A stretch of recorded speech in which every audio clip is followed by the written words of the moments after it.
ಅವನು ಚಿನ್ನದ ಚಮ್ಮಚ ಹಿಡಿದು ಹುಟ್ಟಿದವನಾಗಿದ್ದನು. ಬಹಳ ಐಷಾರಾಮಿ ಸುಖ ಸೌಕರ್ಯದ ಜೀವನ ಅವನದ್ದು. ಅಪಾರ ಸಂಪತ್ತು ಅವನಿಗೆ ಜನ್ಮತಃ ದೊರೆಯಿತು. ದುಃಖ ಕಷ್ಟವೆಂದರೆ ಏನು ಎಂಬುದೇ ಅವನಿಗೆ ತಿಳಿದಿರಲಿಲ್ಲ. ಯಾಕೆಂದರೆ ಅವನು ರಾಜ್ಯದ ಅತಿ ಶ್ರೀಮಂತ ಸೇಠನ ಮಗನಾಗಿದ್ದನು. ಆದರೆ ಹೇಳುತ್ತಾರೆ ಅಲ್ಲವೇ, ತಪ್ಪು ದಾರಿಗೆ ಒಲವು ಬಂದರೆ ಬದುಕೇ ಹಾಳು. ಒಂದೆಡೆ ಅವನ ತಂದೆ ಧನಪಾಲ ಧರ್ಮನಿಷ್ಠರು, ಪುಣ್ಯಶೀಲರು, ಸಾರ್ವಜನಿಕ ನೀರಿನ ಮಂಟಪಗಳನ್ನು ನಿರ್ಮಿಸುವವರು, ಬಾವಿಗಳನ್ನು ತೋಡಿಸುವವರು. ಮತ್ತೊಂದೆಡೆ ಅವರ ಮಗ ಜೂಜಾಟ, ವೇಶ್ಯಾಗಮನ, ತಂದೆಯ ಸಂಪತ್ತನ್ನು ವ್ಯರ್ಥ ಮಾಡುವುದು ಇದೇ ಅವನ ಧರ್ಮ. ಅವನ ಹೆಸರು ದುಷ್ಟಬುದ್ಧಿ. ಹೆಸರಿನಂತೆ ನಡೆ. ದೇವರ ಪೂಜೆ ಇಲ್ಲ, ಪಿತೃಗಳಿಗೆ ಗೌರವ ಇಲ್ಲ, ಬ್ರಾಹ್ಮಣರಿಗೆ ಮಾನ್ಯತೆ ಇಲ್ಲ. ಅಧರ್ಮದ ಮಾರ್ಗದಲ್ಲೇ ನಿರ್ಲಜ್ಜವಾಗಿ ನಡೆಯುತ್ತಿದ್ದ.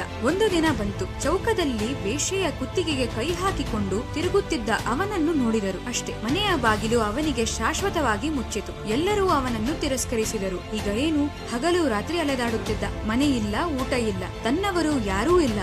ಸ್ಥಿತಿ ಭಿಕ್ಷುಕನಿಗಿಂತಲೂ ಕೆಟ್ಟದಾಗಿತ್ತು. ಆದರೆ ಬಹುಶಃ ಹಳೆಯ ಪುಣ್ಯದ ಒಂದು ಕಿರಣ ಇನ್ನೂ ಉಳಿದಿತ್ತೋ ಏನೋ. ಅಲೆದಾಡುತ್ತಾ ಅವನು ಮಹರ್ಷಿ ಕೌಂಡಿನ್ಯರ ಆಶ್ರಮಕ್ಕೆ ತಲುಪಿದ. ಕೈ ಜೋಡಿಸಿ ತುಂಡಾದ ಧ್ವನಿಯಲ್ಲಿ ಹೇಳಿದ, ಭಗವನ್, ದಾರಿ ತೋರಿಸಿ, ಈ ಪಾಪಗಳಿಂದ ಮುಕ್ತಿ ಪಡೆಯುವ ಮಾರ್ಗವನ್ನು ತಿಳಿಸಿ. ಮುನಿಗಳು ಹೇಳಿದರು, ವೈಶಾಖ ಶುಕ್ಲ ಪಕ್ಷದ ಮೋಹಿನಿ ಏಕಾದಶಿ ವ್ರತ ಮಾಡು. ಮೇರು ಪರ್ವತದಷ್ಟು ದೊಡ್ಡ ಪಾಪಗಳು ಇದರ ಪರಿಣಾಮದಿಂದ ನಾಶವಾಗುತ್ತವೆ. ದೃಷ್ಟಬುದ್ಧಿ ವಿಧಿವತ್ತಾಗಿ ವ್ರತ ಮಾಡಿದನು.